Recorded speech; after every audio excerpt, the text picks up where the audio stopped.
God has given us, human beings, both conscience and moral duty, not merely as virtues accepted by the world, but as a reflection of His nature.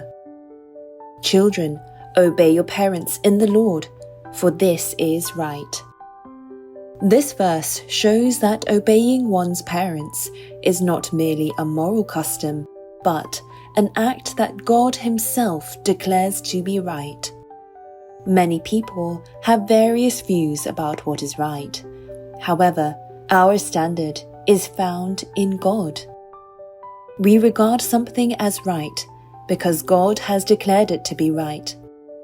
The command to obey parents is the order of God's kingdom and the will in which God delights. Some say that obeying and honoring one's parents is merely a worldly obligation, not a spiritual matter, and, therefore, not something Christians need to be too concerned about. However, this is a serious misunderstanding. God does not divide our lives into what is spiritual and what is worldly. Among the things people commonly say, this is obviously the right thing to do, many are, in fact, things God has considered right from the beginning. To put it more plainly, many things that people regard as right according to their conscience actually come from what God has already declared to be right, that is, in God's righteousness. However, there are those who neglect the conscience and duty that even worldly people regard as right, all while claiming to be doing the Lord's work. They believe they are following God's will, but their conscience knows exactly where their motivation lies. They are lovers of themselves, lovers of money, boasters, proud, blasphemers, disobedient to parents, and unthankful.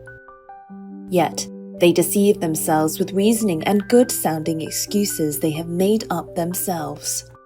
But God is not deceived by them. Even though they speak of what is good, God sees through their false and hidden intentions.